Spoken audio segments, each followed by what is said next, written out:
Ya, puji Tuhan. Siapakah yang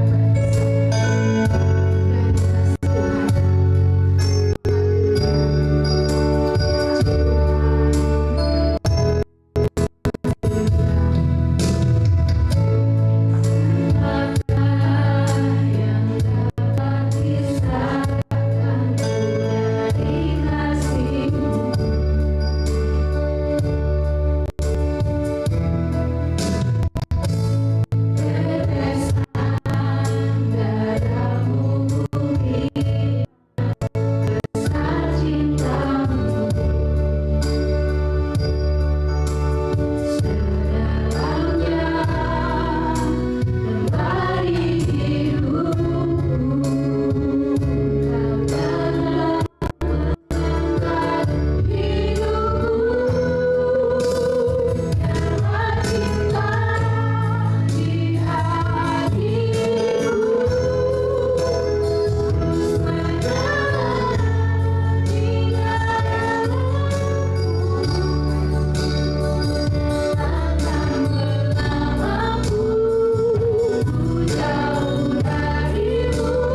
kebaktian kami pada hari ini. Tuhan tolong, Tuhan urapi setiap para pelayan-pelayan Tuhan yang mengambil bagian dalam melayani pekerjaan Tuhan pagi hari ini. Biarlah Tuhan urapi mereka dengan urapan yang khusus yang dari Tuhan. Biarlah di dalam ibadah ini, dalam pujian yang kami naikkan, kami boleh merasakan hadirat Tuhan hadir di tengah-tengah kami. Biarlah kami boleh Tuhan merasakan lawatan Tuhan. Terima kasih Bapa hamba-Mu yang akan menyampaikan firman Tuhan. Tuhan pakai dengan heran, dengan ajaib. Engkau berkati lidah bibir hamba-Mu Tuhan dalam menyampaikan wahyu kebenaran firman Tuhan. Terima kasih Tuhan. Setiap jemaat Tuhan yang masih dalam perjalanan menuju ke tempat ini, mari Tuhan tolong Kau tibakan dengan selamat biar kami boleh bersama-sama memuji Tuhan. Kalau mereka mengalami kelemahan tubuh, mereka sakit, kami dari tempat ini mau bersatu hati, mau berdoa, biarlah Tuhan yang jamah, Tuhan yang sembuhkan dalam nama Yesus. Biarlah mereka boleh dipulihkan, boleh sehat kembali. Kami berdoa Tuhan buat sidang jemaat Tuhan yang malas datang ke gereja, Tuhan saja yang berbisik, Tuhan yang menjamah hati mereka. Biar mereka boleh kembali kepada Tuhan, biar mereka boleh datang kepada Tuhan untuk menyembah Engkau, meninggikan Engkau dan memuliakan Tuhan. Biar Tuhan Kau ajar kami semua, biar kami boleh mengutamakan Tuhan dalam hidup kami. Biarlah kami boleh belajar Tuhan bersyukur untuk segala sesuatu yang sudah Tuhan lakukan dalam hidup kami pribadi lepas pribadi. Kami berdoa Tuhan buat sidang jemaat Tuhan yang hari ini datang dengan berbagai masalah, problema hidup, tantangan yang dihadapi, pergumulan. Kami percaya Tuhan ketika kami pulang nanti, kami boleh mengalami Tuhan, kami mengalami pertolongan yang daripada Tuhan. Mujizat Tuhan terjadi dalam hidup kami pribadi lepas pribadi. Terima kasih Tuhan. Ketika kami datang kepada Tuhan, ketika kami memuliakan Tuhan, kami tahu ada satu oknum yang tidak senang, yaitu kuasa kegelapan roh di udara di ajaran manusia Tuhan. Pada saat ini kami mau sama-sama tangkis di dalam nama Tuhan Yesus. Biarlah Tuhan kami usir roh-roh jahat itu di dalam nama Yesus. Kami hanya undang roh Tuhan hadir di tengah-tengah kami. Terima kasih ya Bapa. Kami akan buka ibadah kami pada pagi hari ini hanya di dalam nama Tuhan Yesus, Juru Selamat kami yang hidup. Haleluya. Amin. Puji Tuhan, jemaat silakan duduk. Terima kasih untuk doa yang sudah disampaikan. Jemaat diberkati Tuhan saat pagi hari ini. Dengan segenap hati kita, dengan segenap kekuatan kita mau bersorak-sorak untuk meninggikan nama Tuhan. Saya kembalikan mimbar kepada Saudara Widya yang akan melayani diri dalam memimpin puji-pujian.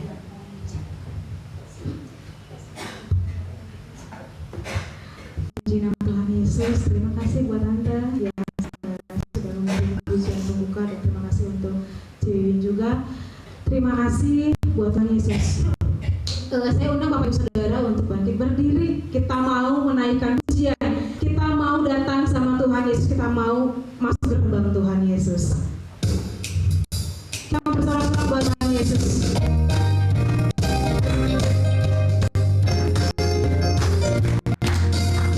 Masih bermaya bersyukur.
Oke. Ada yang merasa diberkati hari ini? Barangkali Bapak Ibu Saudara ingin melihat kesaksian Tuhan Yesus. Saya undang Bapak Saudara, sebelum kita dengarkan menyaksikan Bapak Ibu Saudara untuk menikmati kebaikan Tuhan Yesus, kita akan nyanyi lagi.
Ketakutan itu membuat saya khawatir akan apa yang saya jalani 2022 ini. Tapi saya bilang sama Tuhan seperti ini, ketika memasuki tahun baru, tepatnya jam 12, saya bilang Tuhan seperti ini, Tuhan, apapun yang terjadi, saya mau berjalan bersama dengan Tuhan. Kalau tahun 2021, tahun kemarin saya seperti kayak yang malas-malasan untuk jalan sama Tuhan. Saya bilang, Tuhan saya mau jalan sama Tuhan, tapi sayanya suam-suam kuku. Tapi saya bilang tahun ini, Tuhan saya berjalan bersama dengan Tuhan. Apapun yang saya rencanakan tahun 2022 ini, apapun musim saya pengen bilang sama Tuhan bahwa saya mau berjalan bersama dengan Tuhan. Karena saya tahu ketika saya berjalan dengan Tuhan, ketika saya bersama-sama dengan Tuhan, saya nggak takut, saya nggak khawatir, dan saya nggak perlu kayak yang aduh gimana ya untuk nanti pasti untuk ke depan saya nggak takut karena saya punya jaminan, yaitu Tuhan Yesus Kristus. Baik, barangkali ada Bapak Ibu Saudara yang mau menyaksikan kebaikan Tuhan.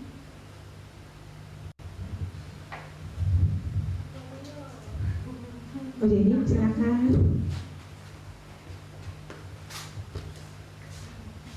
Puji Tuhan. Shalom Bapak Ibu. Ada haleluya. Belum makan kayaknya. Ada haleluya. Haleluya. Puji Tuhan.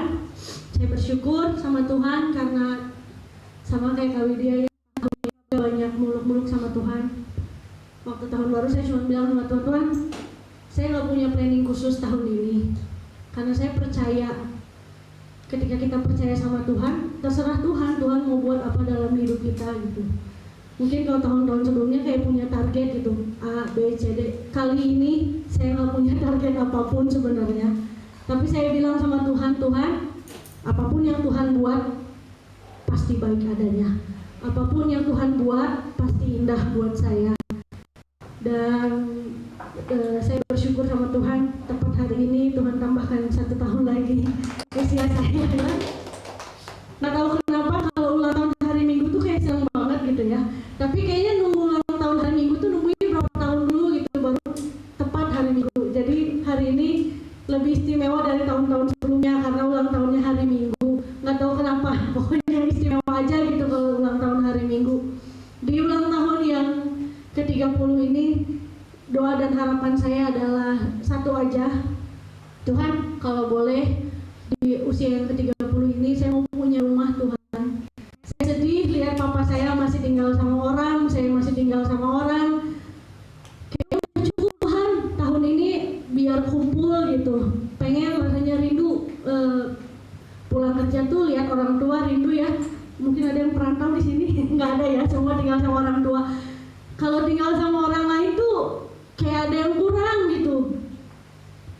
Kalau udah capek kerja, kayaknya pulang lihat orang tua tuh seneng gitu ya.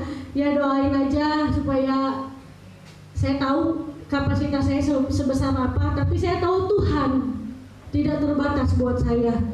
Sekalipun mungkin aduh Jen gaji segitu, gimana mau nyicil rumah, DP-nya aja gimana? Nggak apa-apa, saya bilang. Saya punya Tuhan yang tidak terbatas.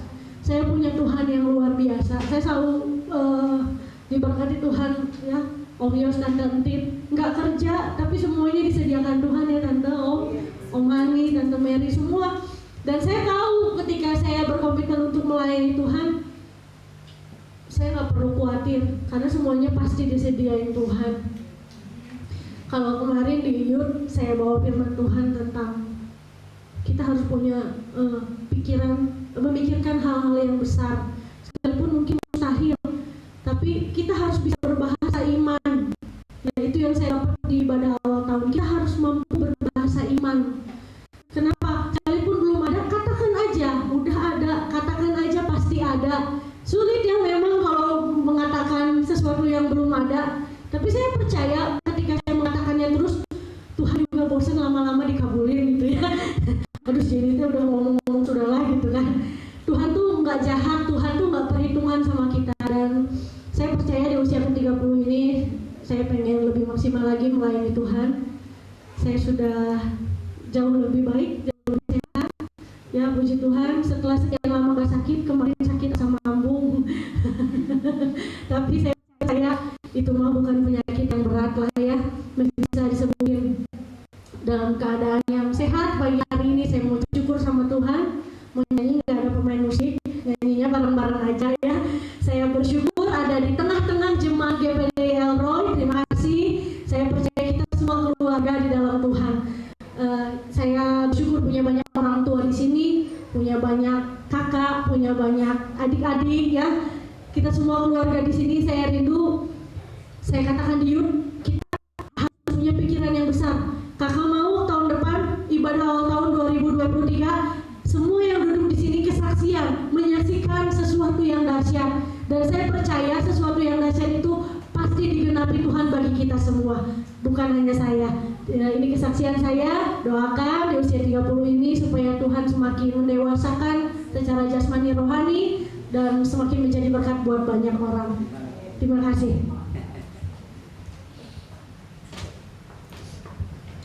Puji nama Tuhan Yesus, kesaksian sangat memberkati. Terima kasih untuk Jenny. Barangkali ada Bapak Ibu lagi yang mau merasakan kebaikan Tuhan? Tidak ada.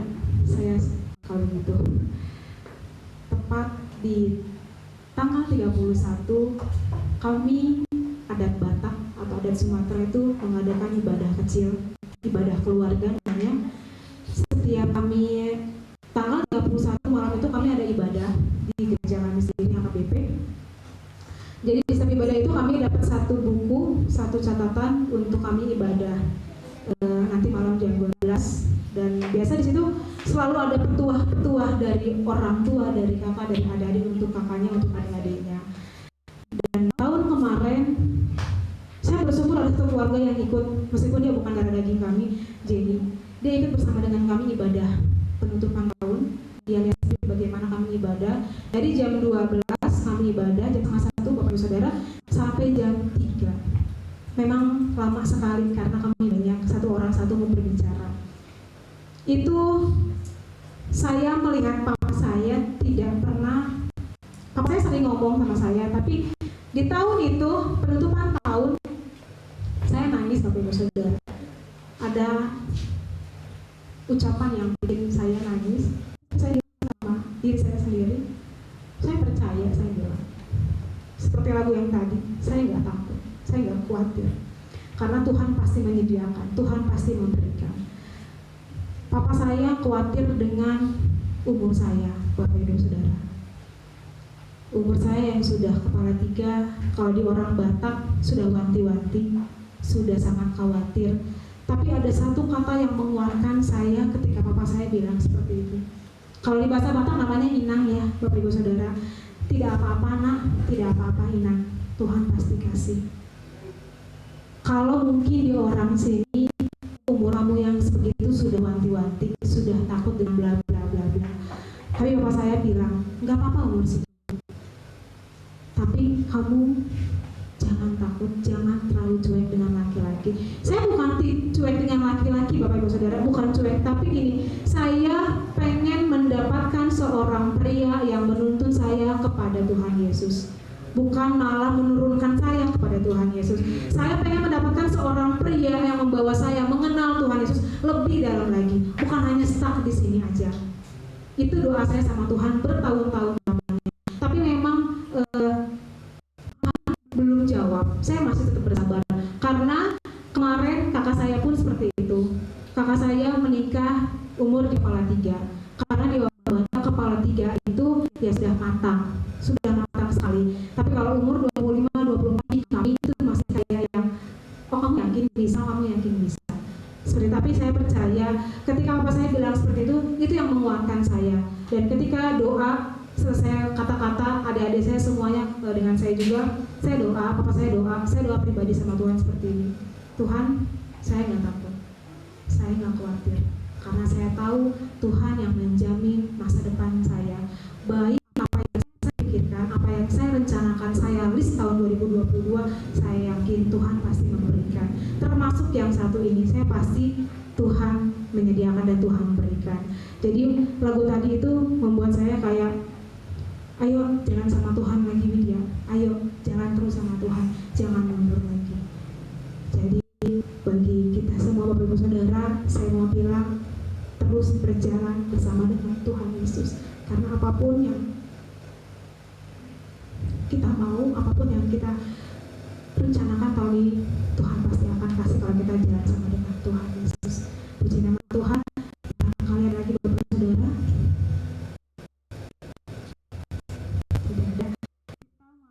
Kita mendengarkan firman Tuhan.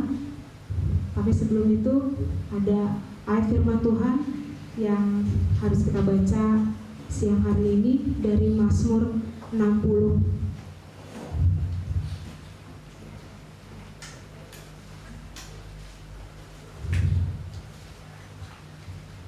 Mazmur 60 ayat 8 sampai dengan ke-14. Kita akan baca secara bergantian. Saya akan baca ayat yang genap, Bapak Ibu Saudara ayat yang ganjil, sampai dengan seterusnya. Di ayat yang ke-14 kita akan baca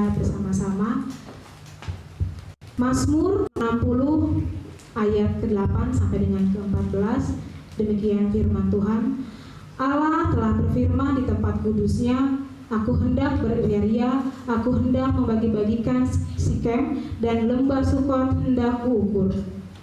Punyaku Gilead dan punyaku Manasye, Efraim adalah pelindung kepalaku.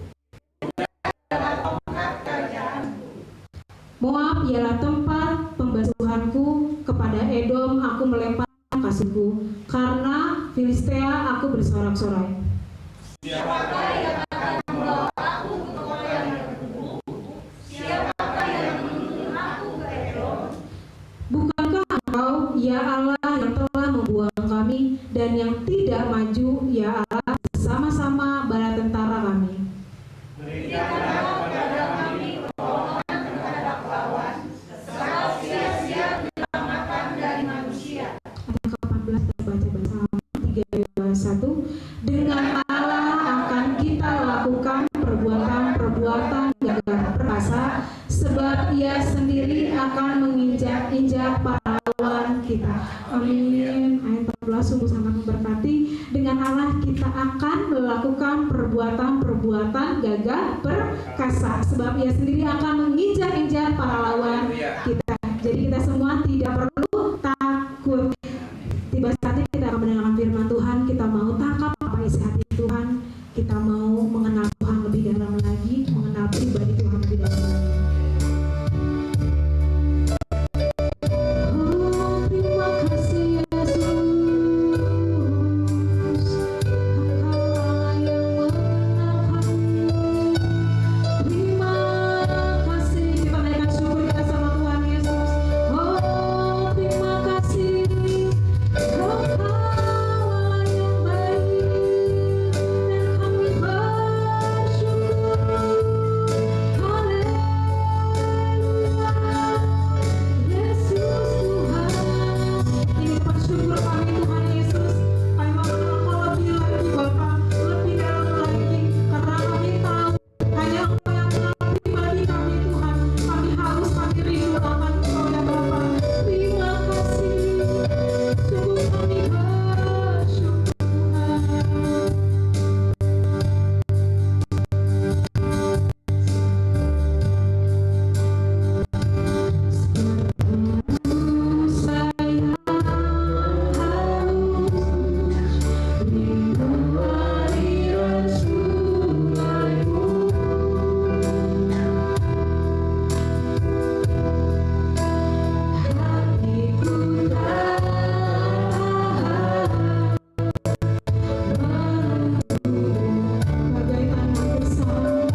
Kami selalu rindu akan hidup dekat Engkau, duduk di kaki Yesus, untuk menikmati kasih kemurahan Tuhan yang tidak terhingga. Terima kasih Tuhan. Kalau kami boleh ada sampai saat ini semua karena anugerah kemurahan Tuhan yang memelihara, melindungi kami. Dan sebagai rasa terima kasih kami melakukan kewajiban kami untuk beribadah. Kami bersyukur Tuhan di tengah keadaan yang menakutkan, umat Tuhan tetap menunjukkan ketaatan, kesetiaan untuk beribadah secara onsite. Karena inilah yang Tuhan inginkan dalam hidup kami, untuk bersekutu bersama-sama. Oleh karena itu Bapa, terima kasih Tuhan, Engkau akan memberkati kami yang setia beribadah kepada Tuhan sebagaimana janji-janji. Kami akan mendengarkan firman-Mu. Mari Tuhan, pakai hamba-Mu menjadi alat menyampaikan isi hati. Urapi hamba-Mu, urapi telinga yang mendengarkan, sehingga kami semua pulang dengan satu kekuatan yang baru, satu pengharapan yang baru, satu keyakinan yang kokoh untuk terus melangkah selama Tuhan percayakan kami untuk hidup di dunia yang sementara ini. Sebelum kami mendengarkan firman sebentar, kami akan memberikan persembahan. Tuhan lihat kerelaan dari semua yang memberi, memberkati hidup mereka, rumah tangga mereka, usaha mereka, berkati dan kuduskan semua persembahan ini Tuhan. Dalam nama Tuhan Yesus kami berdoa. Amin. Kita nyanyi pujian itu datang pada Tuhan. Saya lalu kita berikan persembahan. Datang pada datang.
Berdiri, kita buka 2.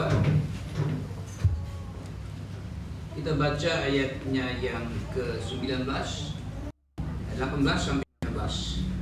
1 Petrus pasal 2 ayat 18 sampai 19.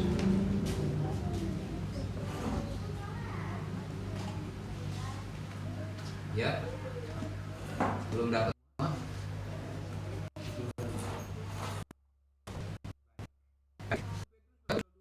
Ayat 18, 19.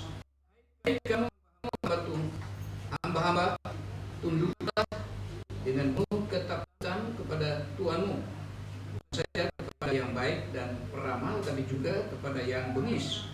Sebab adalah kasih karunia jika seorang karena sadar akan kehendak Allah menanggung penderitaan yang tidak harus ia tanggung. Itu silakan dulu. Hari ini saya judul firman Tuhan, atau tema firman Tuhan, bersiap untuk menanggung derita. Ini yang saya siapkan untuk kita jadi malam karena ya repot. Semakin malam dapat telepon dari Gatot, ya, jam 6, sudah jam begini kalau siap kerja yang lain jadi pusing. Apa yang saya bisa sampaikan di sana, saudara? Ya, sebetulnya ini makanan untuk Gatot supaya antapan, tapi juga saya akhirnya ya Tuhan ini saja saya bagi juga kepada Gatot Subroto. Ya, sebab apa saudara? Saya ingin supaya kita semua sebagai orang-orang percaya menghadapi hari esok yang ya semakin hari semakin menantang di depan kita. Apakah semakin hari semakin baik? Kita harapkan itu terjadi semakin hari semakin baik. Siapa yang tidak ingin di hari yang baik? Ya.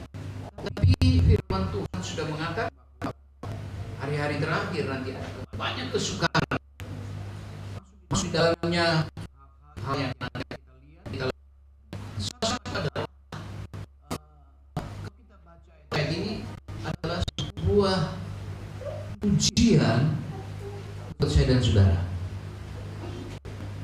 Ujian buat kita. Diawali dalam ayat 19 diawali dengan ini adalah apa tadi dikatakan adalah kasih karunia ayat 19. Jika seorang sadar, ya, ayat ini diawali dengan kasih karunia adalah kasih karunia. Mengingat kasih karunia kita ingat itu adalah pemberian cuma-cuma. Kasih karunia mengingatkan kita bahwa inilah pemberian cuma-cuma kepada manusia supaya manusia selamat. Kalau di sini adalah karunia jika seorang sadar akan kehendak Allah menanggung penderitaan yang tidak harus dia tanggung. Ini sesuatu yang wah, seharusnya itu bukan saya dong. Itu untuk orang lain. Bukan saya yang melakukan. Itu orang lain, seharusnya dia yang bertanggung jawab, seharusnya dia yang menderita, bukan saya. Tapi hari-hari ini Tuhan mau menguji kita untuk kita, apakah kita tetap setia iring Tuhan. Sekalipun Tuhan mengizinkan ini terjadi bahwa kita harus menanggung hal yang seharusnya bukan perbuatan kita. Ya, sekali lagi, kalau kita yang berbuat kita bertanggung jawab itu wajar ya, itu sudah baik. Tapi kalau kita tidak berbuat lalu kita harus menanggung penderitaan, ini sesuatu yang waduh. Kenapa harus begitu? Nah, Tuhan sedang menguji kita. Amin, menguji. Tuhan sedang menguji kita apakah kita taat. Saudara, tapi diawali dengan inilah kasih karunia. Nah, ini dia. Berarti di balik semua ini ada kasih karunia.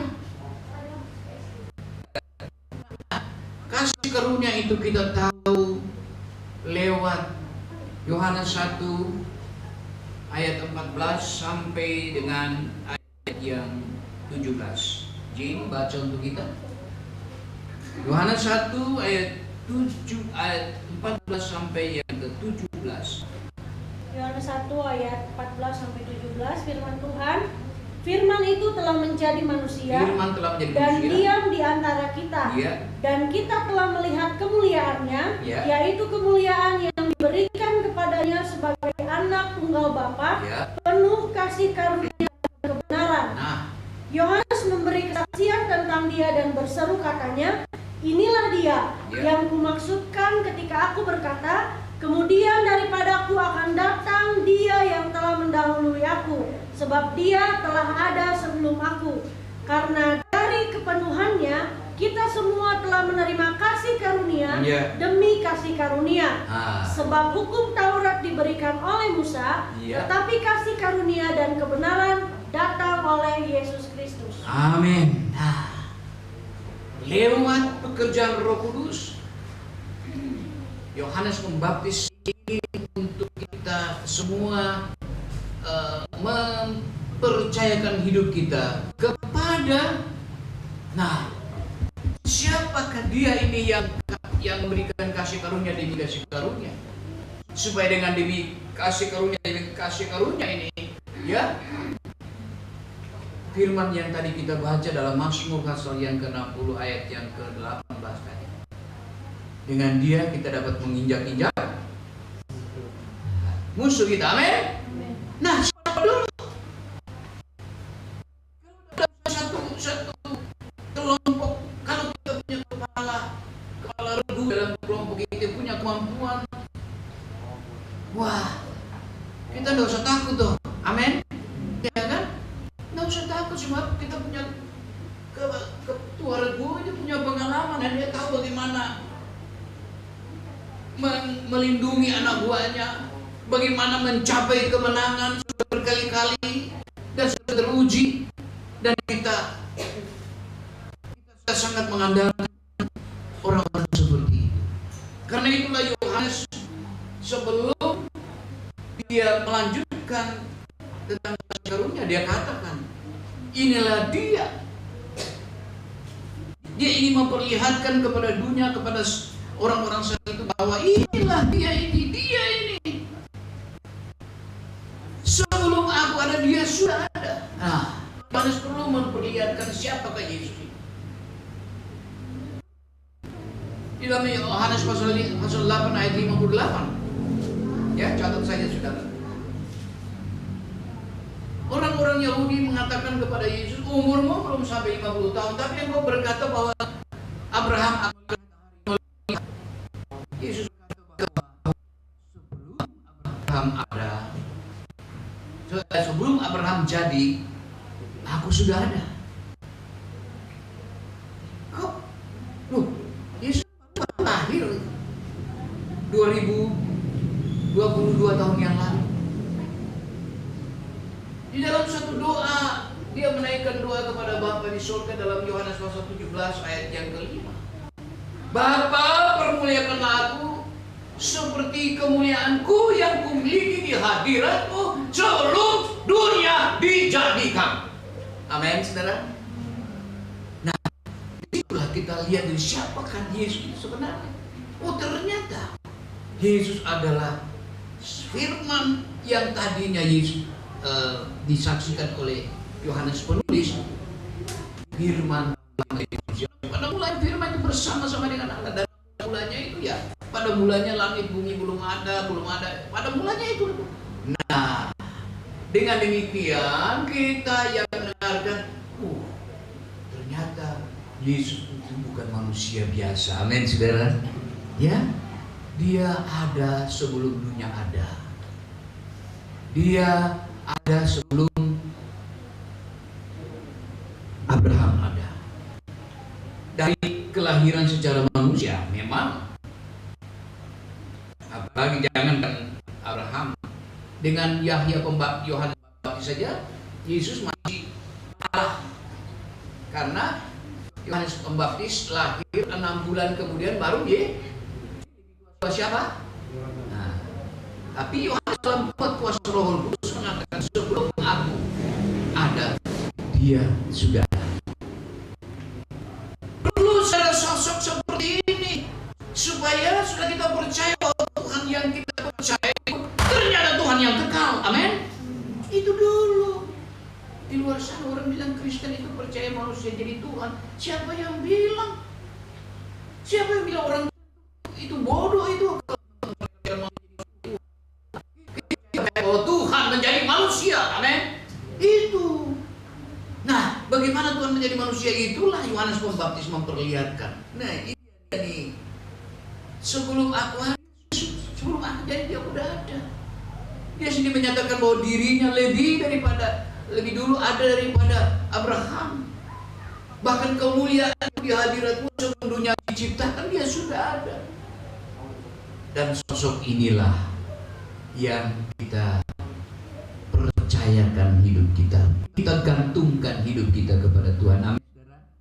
Nah, lalu kita menginginkan, wah kalau begitu Tuhan kita seorang jagoan luar biasa, ya. Israel berpikir seperti itu. Oh, kalau begitu kita menuntut orang seperti ini yang jadi raja. Seperti inilah raja yang mana yang mereka inginkan. Raja yang bisa melepaskan mereka dari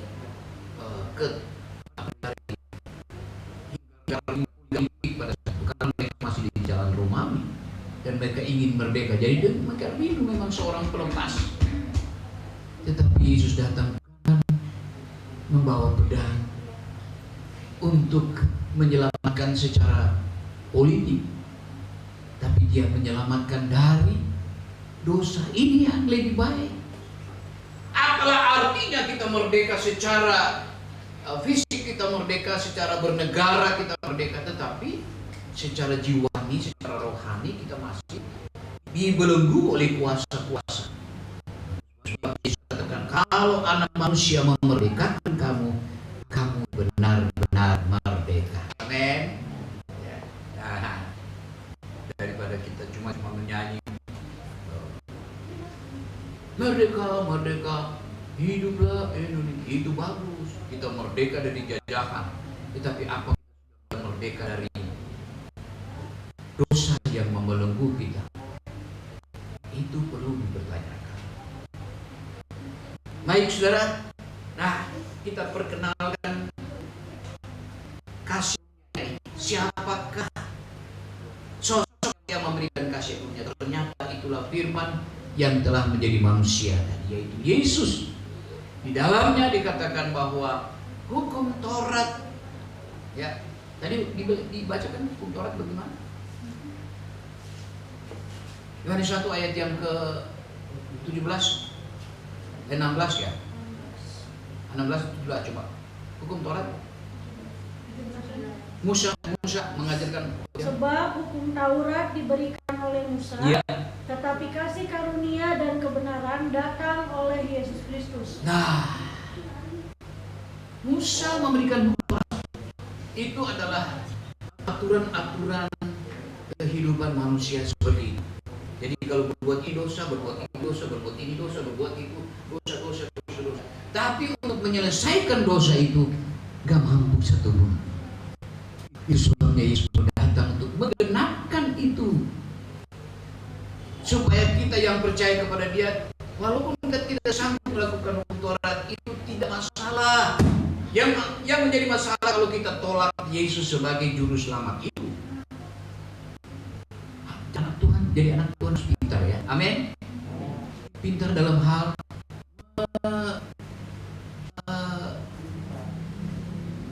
tentang hidup kekal. Ya. Jadi kalau kita Kekristenan mengajarkan kita bahwa keselamatan kita. Coba kita baca Efesus pasal 8 dulu. Efesus pasal 2 ayat 8.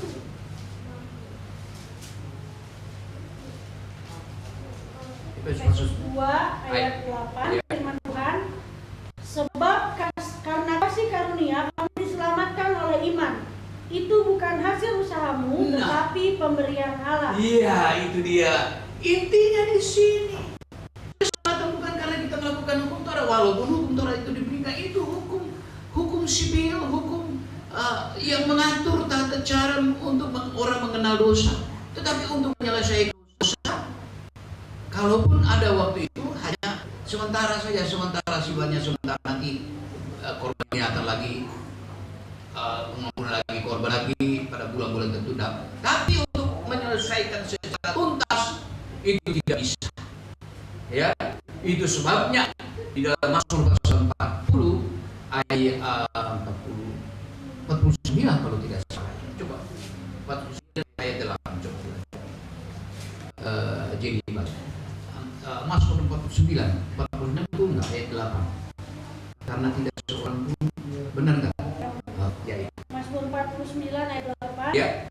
Tidak seorang pun dapat membebaskan dirinya atau memberikan tebusan kepada Allah ganti nyawanya, karena terlalu mahal harga pembebasan nyawanya dan tidak memadai untuk selama-lamanya. Satu lagi ayat apa?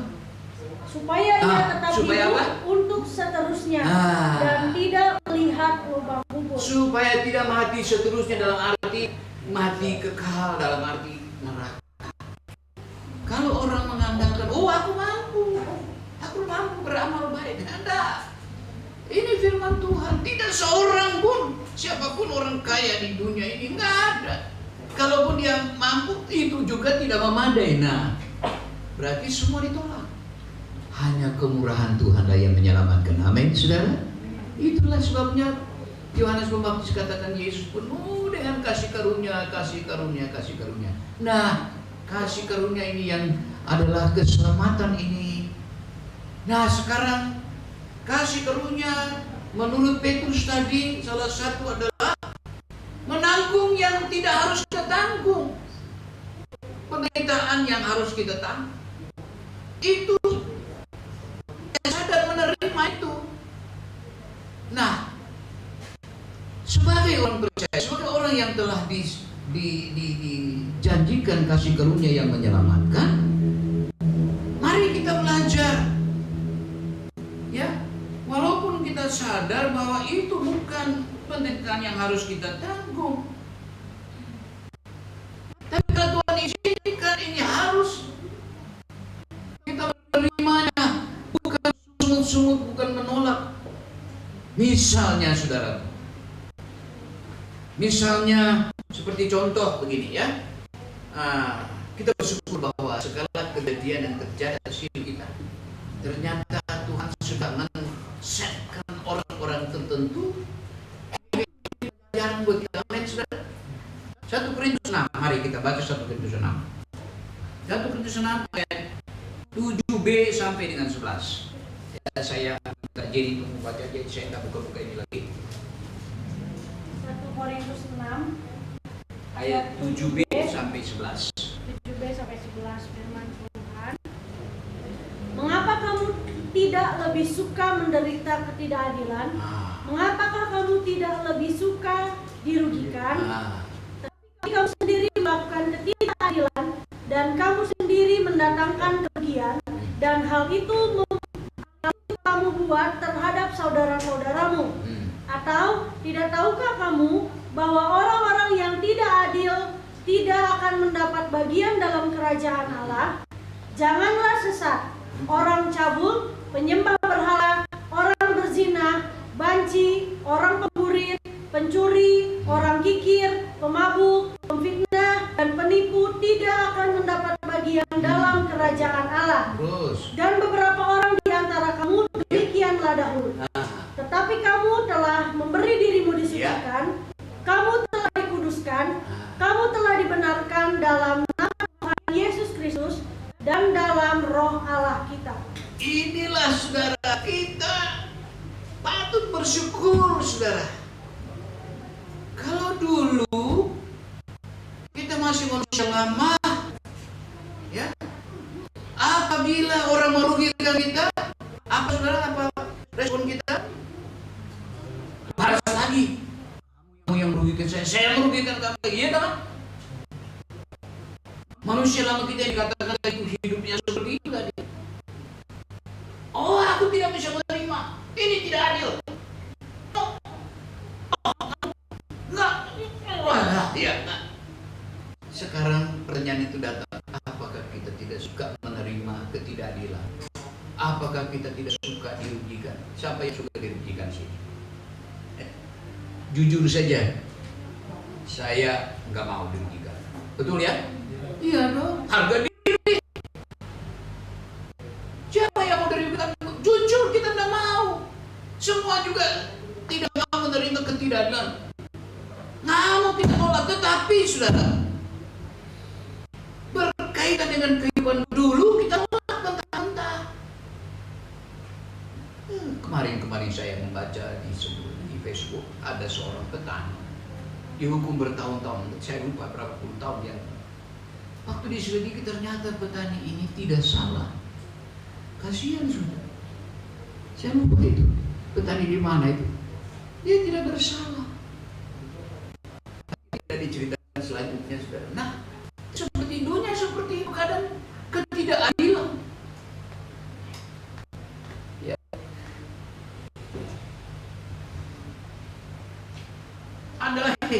Ada lagi hal-hal yang ya karena kebetulan, karena terpaksa. Satu Sewaktu-waktu saudaraku ya, ada kacamata ya. Itu di pelabuhan kapal laut ada orang jatuh. Ya, orang jatuh dan tidak bisa berenang. Nah, kalau udah nggak bisa berenang ya sudah hampir mati, tapi tidak ada satupun orang yang kasihan ini orang sudah ada yang meninggal. Ayo. Tiba-tiba seorang bapak tua terjun bas. Ya, bapak tua itu akhirnya menolong si orang tenggelam ini. Kebetulan bapak ini ya masih bisa berenang deh, walaupun usianya tidak muda lagi, tapi dia bisa menolong orang. Akhirnya selamat lah. Ada wartawan cari, Pak, waduh luar biasa Bapak, sudah usia segini Pak. Nah, sebelum saya terjun saya mau tanya siapa yang mendorong aku jatuh tadi.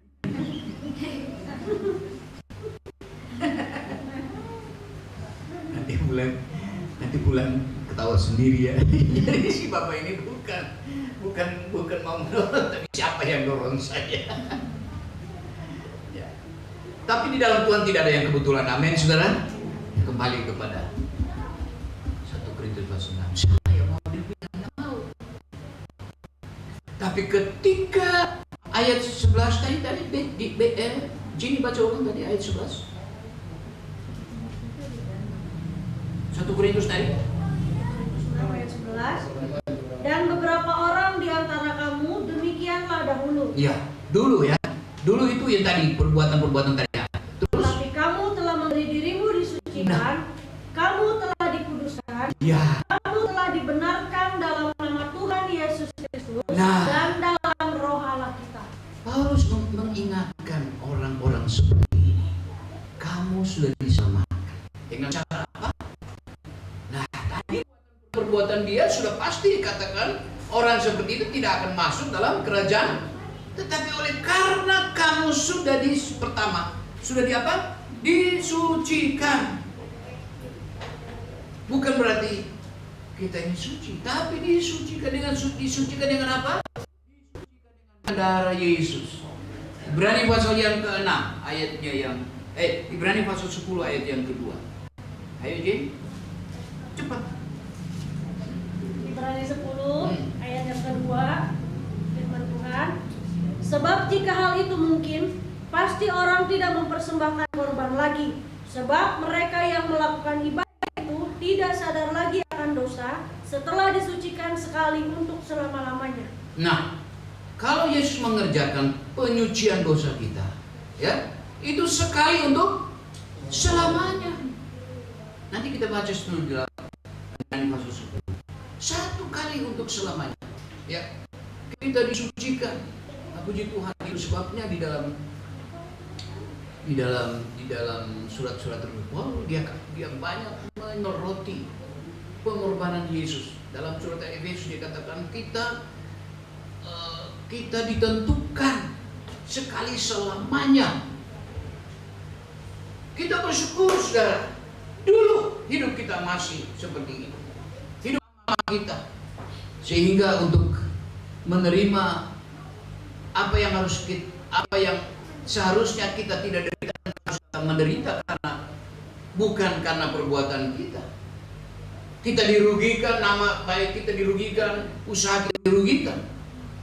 Di dalam hidup yang baru, Paulus sedang mengingatkan orang-orang Korintus, ingat, kamu sudah disucikan, ya, kamu dikuduskan.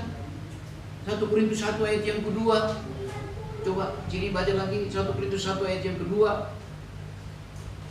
1 Korintus 1 ayat yang kedua, firman Tuhan. Kepada jemaat Allah di Korintus, yaitu mereka yang dikuduskan dalam Kristus Yesus dan yang dipanggil menjadi orang-orang kudus, dengan semua orang di segala tempat yang berseru kepada nama Tuhan kita Yesus Kristus, yaitu Tuhan mereka dan Tuhan kita. Di dalam Yesus kita dikuduskan. Haleluya. Catat itu saudara. Satu lagi Ibrani 10 ayat yang ke-10.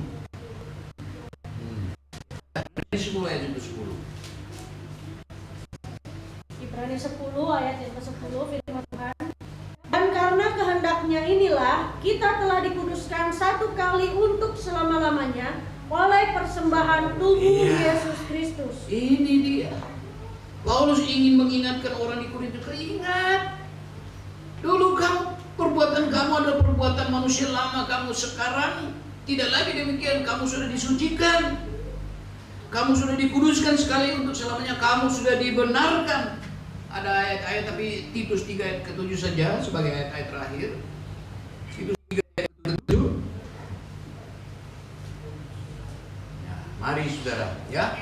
Ini satu pelajaran yang baik buat kita. Siap untuk menanggung penderitaan yang seharusnya bukan penderitaan kita. Titus 3 ayat yang ke-7 firman Tuhan, supaya sebagai orang yang dibenarkan oleh kasih karunia berhak menerima hidup yang kekal sesuai dengan pengharapan kita. Silakan dulu. Sesudah dibenarkan kita memperoleh hidup. Nah, sekarang kita sudah dijanjikan, dijamin seperti itu. Lalu datanglah ujian seperti ini, seperti yang tadi suratan Petrus tadi. Menanggung yang seharusnya bukan tanggungan kita, tapi kita mau, bukan lagi kita menolak, bukan lagi kita bersungut-sungut, tapi kita belajar kalau Tuhan izinkan ini terjadi dalam hidup kita, itu berarti Tuhan sedang menguji kita dan Tuhan sedang menyiapkan satu berkat untuk saya dan saudara. Amin, saudara. Percaya atau tidak? Ya, kita harus percaya bahwa ujian-ujian yang Tuhan izinkan, hal-hal yang menyakitkan, mengganggu ketenangan kita dirugikan, nama baik kita dirugikan, usaha kita dirugikan, rumah tangga kita dirugikan, bukan perbuatan kita, tapi ulah orang lain. Tapi saudara, sebagai orang yang sudah disucikan, dikuduskan dan dibenarkan, mari kita dengan rela terbuka hati kita serahkan semua itu ke Tuhan. Amin. Nah, ini makanya di dalam surat Titus tadi diawali dengan inilah kasih karunia, inilah pemberian. Jadi pemberian itu bukan hidup kekal, tapi juga mengizinkan kita masuk dalam penderitaan yang seharusnya bukan penderitaan kita. Kita dirugikan bukan karena perbuatan kita, tapi kita mau terima semua itu dengan yakin bahwa di balik semua ini ada rencana Tuhan yang mungkin itu menjadi misteri buat kita. Jangan pernah ragu. Ya. Kesaksian dari Widya tadi, ya pasti dia yakin Tuhan punya cara. Apalagi dia punya komitmen seperti itu. Saya dulu nikah umur 32. Laki-laki sih nggak apa-apa. Malah saya kebingungan milih yang mana ini ya. Ke situ ada, ke sini ada, ke situ. Semua bikin saya puasa. Kalau kita hidup di zaman perjanjian lama boleh juga sudah. Ini kayak semua aja gitu lah ya. Yakin pasti Tuhan sudah siapkan yang terbaik. Sekarang kita masuk ke dalam ujian. Nah, ini ujian. Tadi saya mau Ibu Gembala. Ini bukan untuk anak Tuhan yang biasa. Ini benar anak Tuhan yang sudah matang, dewasa di dalam Tuhan. Sehingga dia tahu. Contoh saja Ayub. Ayub kurang apa? Kalau kita kurang apa? Kurang ajar. Kalau Ayub enggak. Baca Ayub pasal 1, coba. Saleh. Coba kita buka kitab Ayub.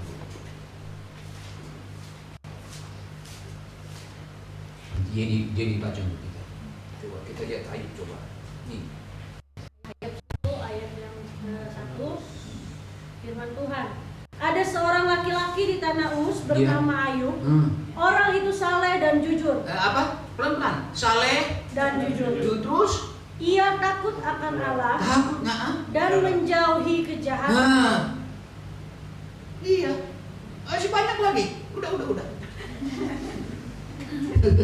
Saleh, jujur, takut akan Tuhan, menjauhi kejahatan. Kita malah mendekat dengan kejahatan. seperti manusia lama kita tadi. Puji Tuhan, kita bersyukur. Itu sebabnya saudara, kita tahu Paulus katakan dalam 2 Timotius, aku tahu kepada siapa aku percaya. Aku tahu karena Yohanes Pembaptis sudah memperlihatkan ini kasih karunia siapa. Yang ayat yang ke-17 katakan kasih karunia datang oleh Yesus Kristus.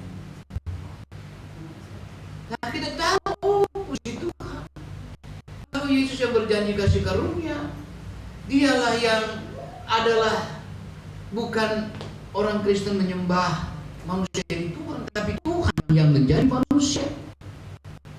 Dan Tuhan menjadi manusia apa salahnya?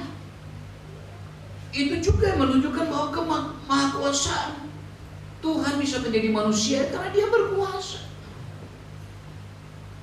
Dia menunjukkan kemahakuasaan bahwa Dia mau jadi apa saja, tapi untuk apa Dia jadi binatang? Untuk apa Dia jadi tumbuhan? Enggak. Dia menjadi manusia untuk menyelamatkan manusia, sehingga ada seorang penginjil yang berkata gini. Saudara-saudara, satu waktu saya melihat ada kerumunan semut mengerumuni gula yang bertebaran di lantai. Lalu dia berteriak-teriak, "Semut, pindah! Jangan ganggu kami!" Dia berteriak sampai kerongkongannya kering, tidak didengar. Dia berpikir, wow, berarti kita harus jadi semut untuk berbicara dengan bahasa semut. Barulah semut itu bisa mengerti. Demikian juga dengan manusia yang berdosa. Di dalam Ibrani pasal 1, Tuhan pada zaman dahulu mengutus apa? Nabi-nabinya.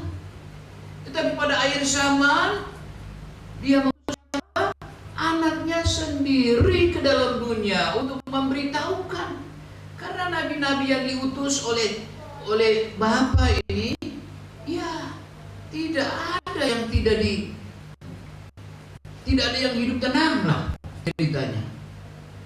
Kalau kita baca dalam kitab Ibrani pasal 11 ayat-ayat akhir, ada banyak nabi-nabi dibunuh karena mereka tidak senang ditegur dosanya. Saudara baca Yeremia berapa kali ya, Bapak Yos? Dibuang dalam sumur ya?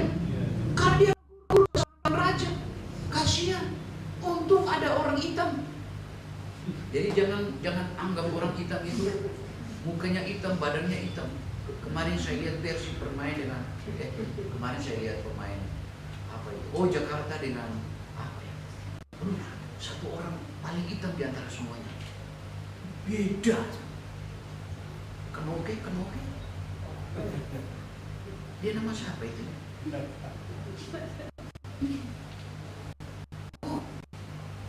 Nah, dalam kitab Yeremia kita baca ada seorang namanya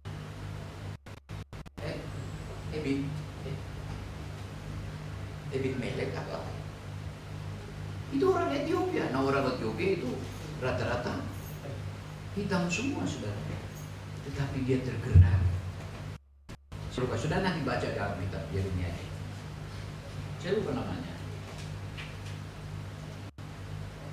Dia mengangkat Yeremia dari sumur itu. Sehingga Tuhan, masa Tuhan tidak bisa rubah hati mereka? Jangan kasih itu nabi. Nabi kok dibikin seperti itu? Padahal dia kan menyatakan dosa mereka, dia menyatakan kebenaran, maka respon yang dia alami adalah konsekuensinya dia dilemparkan, tidak dikasih makan. Untung ada seorang hitam, orang Ethiopia, walaupun hitam, tapi hatinya putih bersih bagaikan melati yang berbau harum. Haleluya. Ya. Mari jadi orang yang berhati mulia. Amin, saudara. Itu banyak nabi-nabi dibunuh. Yesus sebagai anaknya datang sendiri dalam salah satu perumpamaan dalam Matius 19 kalau tidak salah. Sebuah perumpamaan tentang orang-orang yang dipekerjakan gitu ya, misalnya kebun. Nah, pekerja-pekerja itu membunuh orang yang dipercayakan. Bahkan anaknya sendiri datang, mereka katakan, nah ini anaknya, anak pemilik tanah ini, mari kita bunuh. Nah itulah. Ya, karena itu Bapak Ibu sekalian dikasihi Tuhan, kita perlu tahu dan meyakini siapa yang kita percaya. Kita bersyukur bahwa Yohanes Pembaptis memperlihatkan sebelum dia melanjutkan untuk menyampaikan bahwa sebelumnya, tapi dia perlihatkan dulu sosok ini. Ini loh, sebelum aku ada, aku lahir dia udah ada. Padahal kenyataannya lahir 6 bulan lebih dulu daripada dia lagi merojol keluar dulu daripada Tuhan Yesus.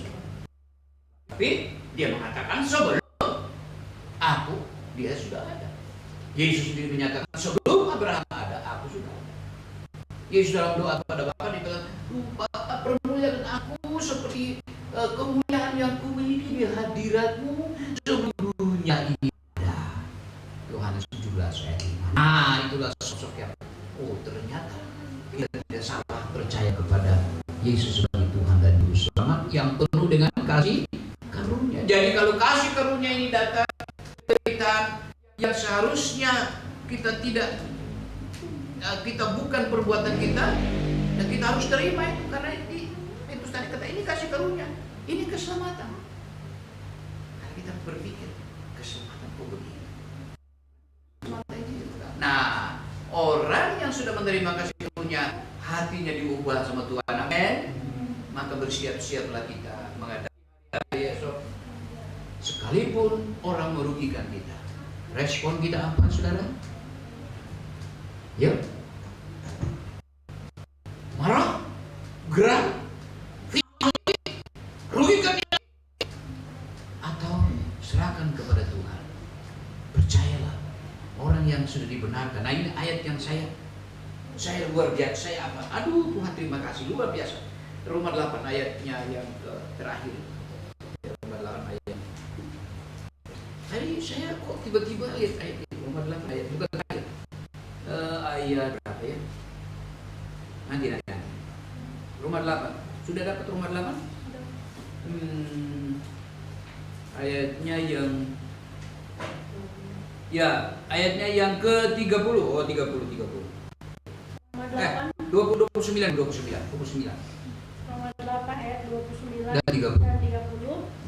Sebab semua orang yang dipilihnya dari semula, ya, mereka juga ditentukannya dari semula untuk menjadi serupa dengan gambaran anaknya, supaya ia menjadi yang sulung di antara banyak saudara. Dan mereka yang ditentukan dari semula, mereka itu juga dipanggilnya. Dan mereka yang dipanggilnya, mereka itu juga dibenarkannya. Dan mereka yang dibenarkannya, mereka itu juga dimuliakannya. Nah, sudah mau terima kemuliaan Tuhan? Kemuliaan Tuhan adalah mujizat. Yohanes 11 ayat yang ke-25, kalau engkau percaya engkau akan melihat kemuliaan Allah. Kemuliaan Allah dan mujizat adalah harus di. Karena itu sebelum Yesus melanjutkan ajarannya di dalam Matius pasal 5, ya, ayatnya yang ke-11 kalau tidak salah, berbahagialah orang yang, itu ada 9 kata bahagia kan? Yang terakhir, berbahagialah kamu jika karena aku kamu dicela dan dianiaya dan difitnahkan segala. Mari kita bangkit, rasakan bahagia dalam Tuhan. Mari kita bangkit. Aku masih dengar lagi. Wah, masih betah nih. Berarti firmannya enak ini.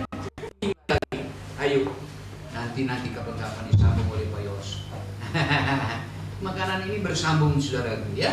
Jadi kalau Tuhan berikan kasih karunia, bukan saya, tapi juga hal yang membuat kita menderita, tapi jangan tolak itu. Karena di balik penderitaan itu ada kemuliaan Tuhan yang Tuhan siapkan buat saya dan saudara. Bersabarlah seperti Ayub. Amin. Ada waktunya. Ada waktu Tuhan. Amin, saudara.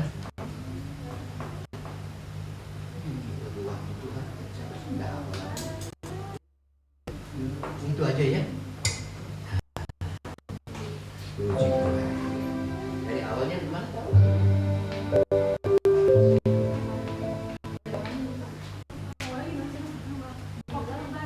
Tahu lagunya? Oh.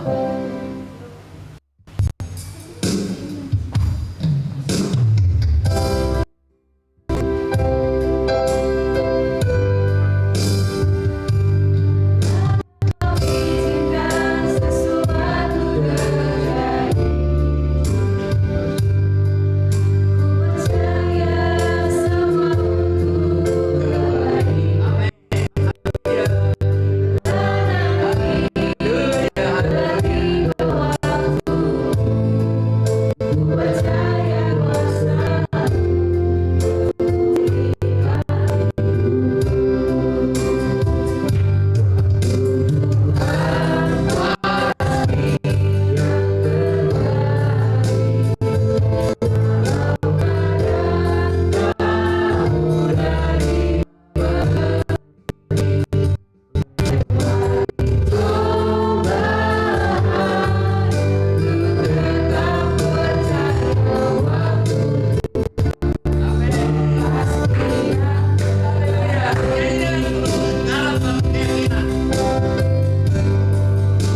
ada saja di antara kita yang nanti akan dirugikan. Saudara, terima firman Tuhan dengan yakin, percayalah. Kalau itu terjadi, artinya Tuhan sedang merancangkan suatu yang luar biasa. Amin. Tuhan berkati. Haleluya. Kita berikan persembahan dulu untuk kaos kita, ya. Yesus memberkati kita sekalian. Hari lepas hari. Hari lepas hari.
Dari minggu ke minggu ada perubahan, ya.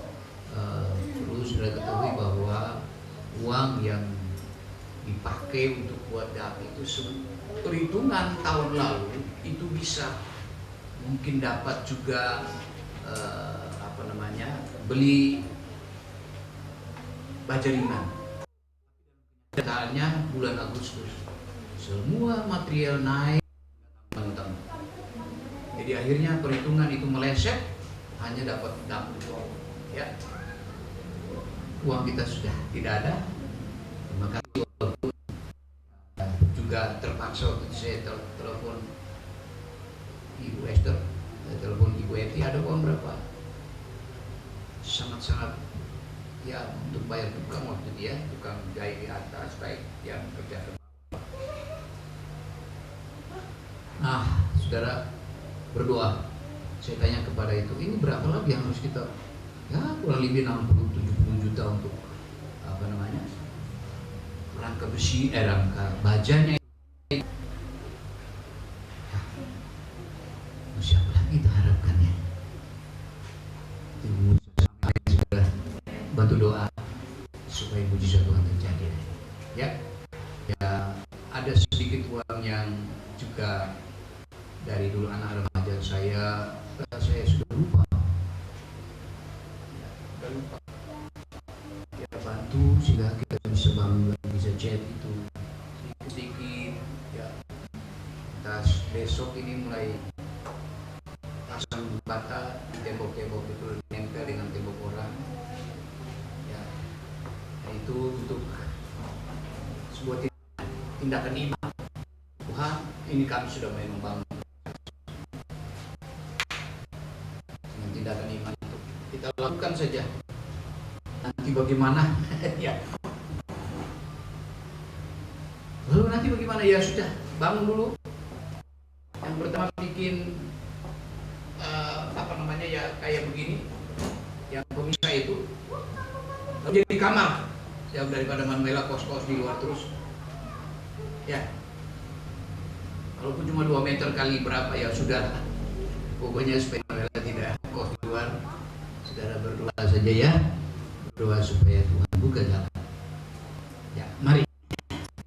Kemuliaan bagi Tuhan.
itu apa yang kebutuhan kami, dan bukan saja Tuhan mengetahui, tapi Tuhan akan memberkati. Haleluya. Terima kasih Bapak. Terima kasih semua yang sudah melayani Tuhan pada hari ini. Biar Tuhan balas semua korban-korban yang mereka korbankan, kecil atau besar, Tuhan balas kali ganda. Mereka yang mengembalikan milik Tuhan, Tuhan berkati janji-Mu Tuhan. Ajar kami untuk menjadi pelaku-pelaku firman Tuhan. Kalaupun Tuhan izinkan itu terjadi dalam hidup kami tahu bahwa semua ada berkat yang Tuhan siapkan bagi kami. Tuhan, sebentar kami akan berpisah dengan itu kembali.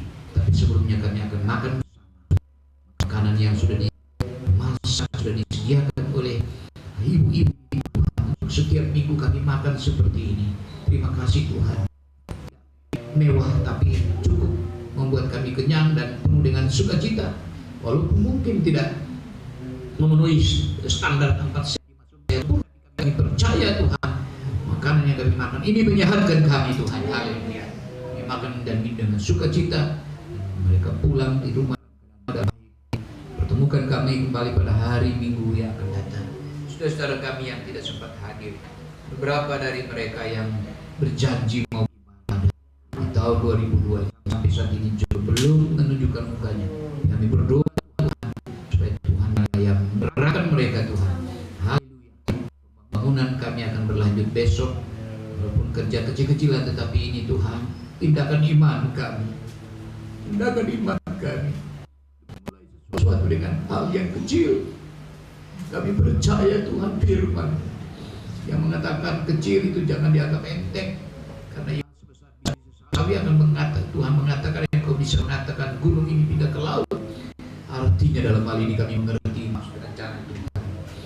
Tindakan yang kami lakukan biarlah perhatian daripada Tuhan, sehingga rumah Tuhan yang menjadi idam-idaman kami itu terwujud untuk Tuhan. Terima kasih. Segala puji segala hormat kami persembahkan. Kami berdoa untuk bangsa, pemerintah kami, bangsa selalu menolong pemerintah untuk tetap dalam hikmat Tuhan melakukan apa yang kewajiban demi Indonesia maju. Dalamnya kami beribadah, Tuhan dipermuliakan. Terima kasih. Akhirnya mari Bapak Ibu saudara sekalian dikasih dengan iman kita. Terimalah berkat anugerah damai sejahtera dari Bapa di surga. Kasih kemurahan dan pengorbanan Tuhan kita Yesus Kristus. Persekutuan Roh Kudus menyertai kita hari ini, besok bahkan sampai Maranatha Tuhan Yesus akan kembali. Diberkati di dalam hidupmu, rumah tanggamu, usahamu, di dalam nama Tuhan Yesus Kristus. Yang percaya katakan, selamat siang Tuhan Yesus.